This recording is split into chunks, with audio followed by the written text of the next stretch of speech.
Hi everyone, I hope you're all keeping well. Welcome to another live ukulele lesson with me, Matt Stead. And this is going to be an extra special one. So I'm going to specialise today in telling you all about Nashville numbers, those crazy little numbers that we use to identify chord patterns in songs. And I'll go into a lot of detail how we use those to play by ear, work out how songs are constructed, and a lot of detail like that. And I'm also going to make this available on the website. So if you've just joined up to my website or you've started following my stuff, this will always be available so you can work out how to join in Kanikapila and how it all works. We're basically going to go under the bonnet and see how songs work, which hopefully should be lots of fun. In real time, just to let you know that in 2 weeks' time for the next live lesson, we're going to take what we've learned and we're actually going to work out a song by ear together, and we're going to do Neil Diamond's Sweet Caroline. It's a really nice one because it has lots of interesting chord changes in it and lots of great progressions. So we did this almost probably a year or two ago. We did it with a Taylor Swift song, and we've done it with one other, and it was really successful.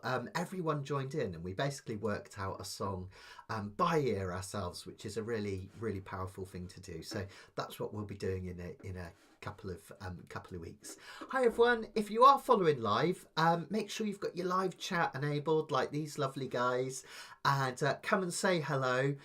It would be really good if you want to ask some questions as well, because I'm going to cover a lot of stuff in a lot of detail, and sometimes I might have forgotten to tell you something, sometimes you might be confused, so do let me know if you've got any questions as we go along. It's really important.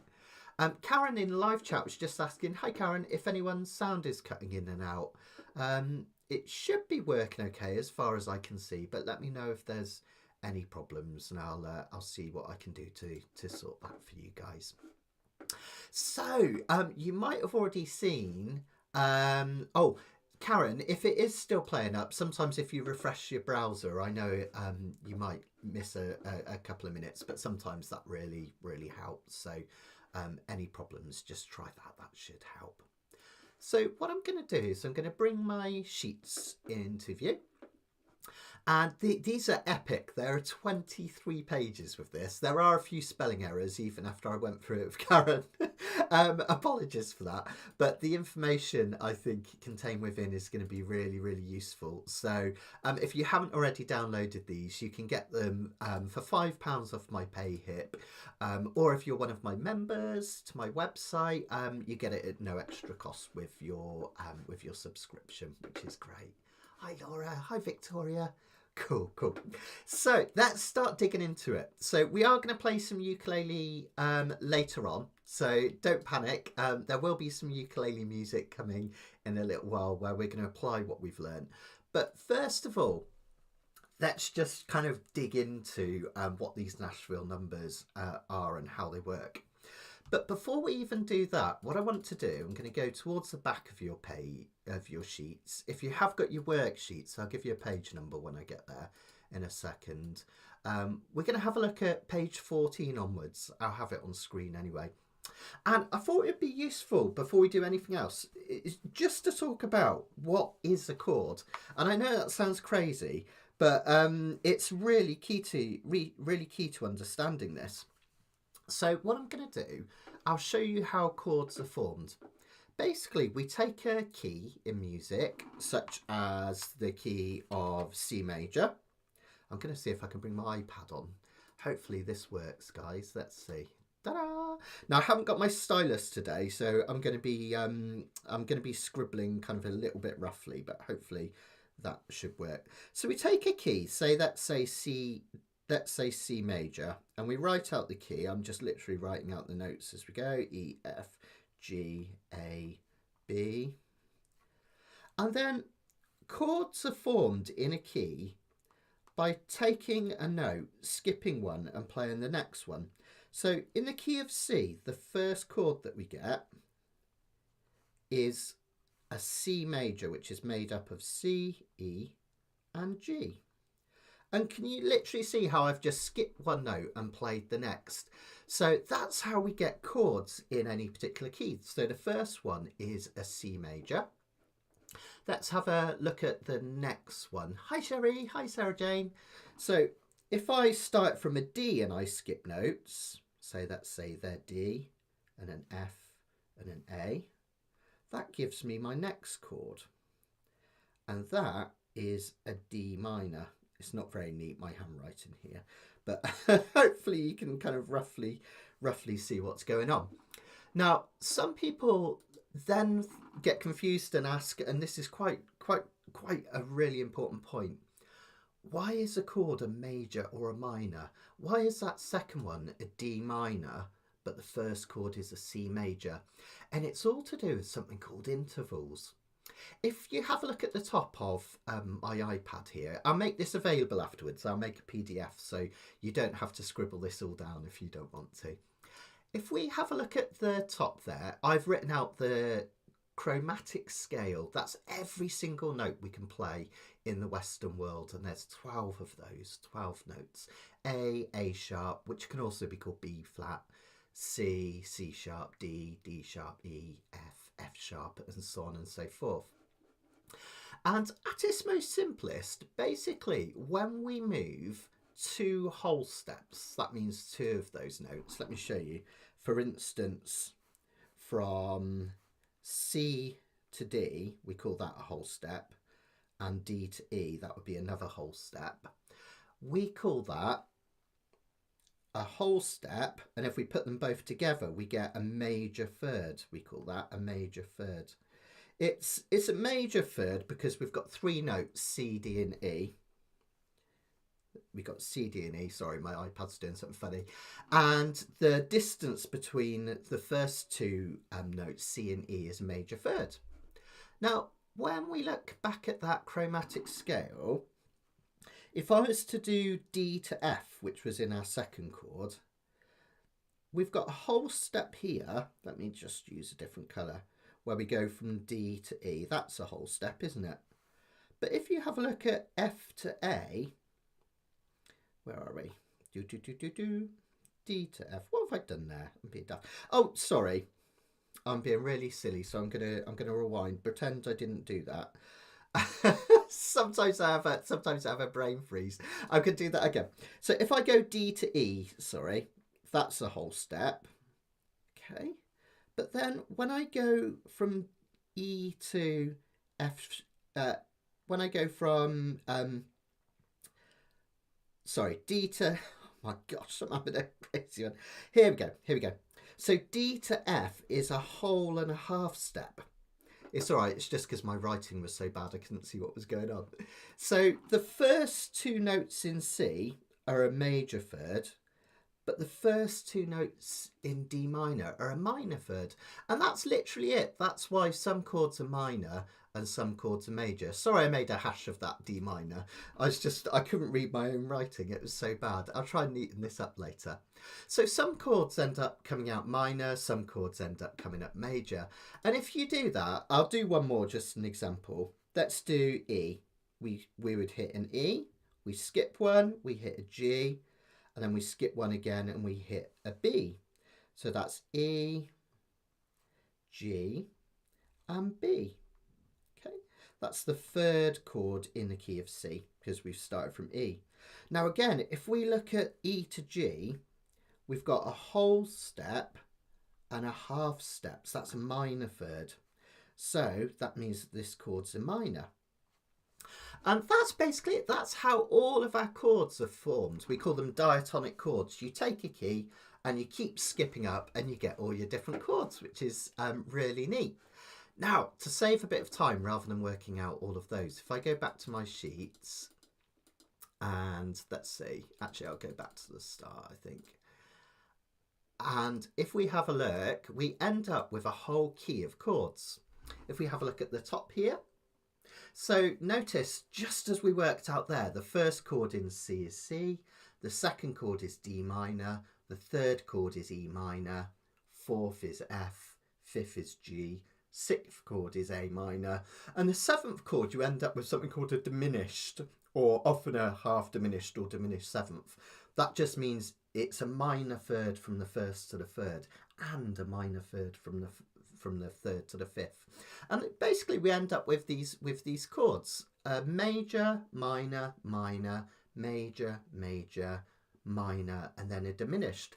And those are like, if you imagine a musical composer is like an artist, that's like their palette. So generally musical composers will pick and choose those chords to put together in a song. Sometimes they'll steal a chord from another key, but that's fairly unusual, and I will talk about that later on. But this is what we end up with. Now, the magical thing is that each one of these chords, no matter what key you're in, it has the same personality. I'll go into that in a minute. So no matter what key you're in, if you play these chord progressions, they sound great. And the term Nashville numbers comes from the Grand Ole Opry. You know, in the old what's that hall called? The Grand Ole Opry. It was a really nice hall in Nashville, wasn't it, where it started? Anyway, you get old time and bluegrass and country singers on stage, and often they would get together with a band who hadn't played before. They would call it a scratch band. And they would have to the band would just have to work out a song in real time. And it took the singers or the leaders a long time to say, oh, you know, this bit goes C, F, G, and then the next bit goes, you know, A, D minor, E, whatever it was. It was too hard to explain. So they came up with these numbers, and they say 1, 4, 5 progression in the key of C. Well, we can work that out. A 1, 4, 5 progression in the key of C would be a C chord, an F chord, and a G chord. Simple as that, right?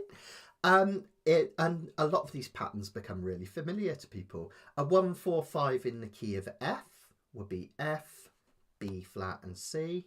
A 1, 4, 5 progression in the key of G would be G, C, and D. So we call them Nashville numbers after where they were born.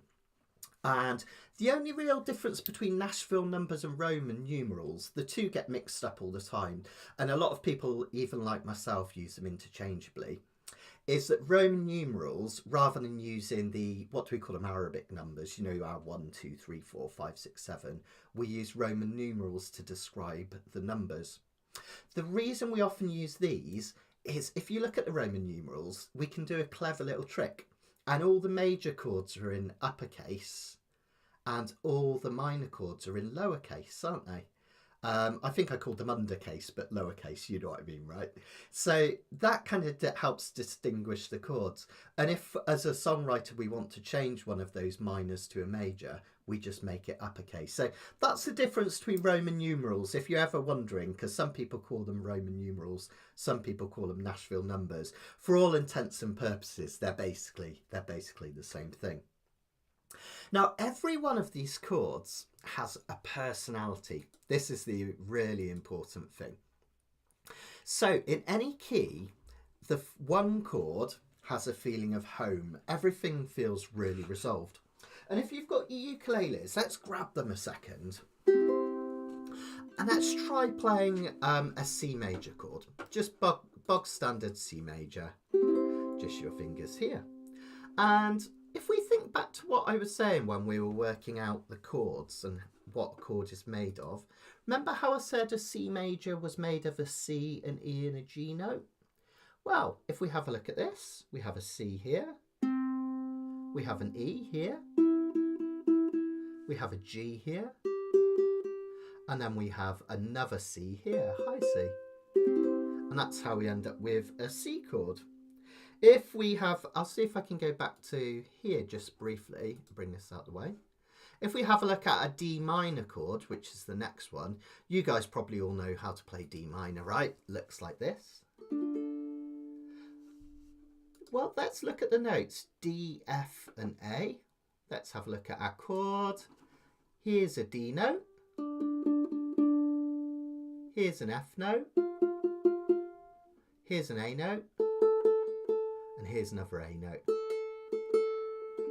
So that's the chord that makes up our D minor.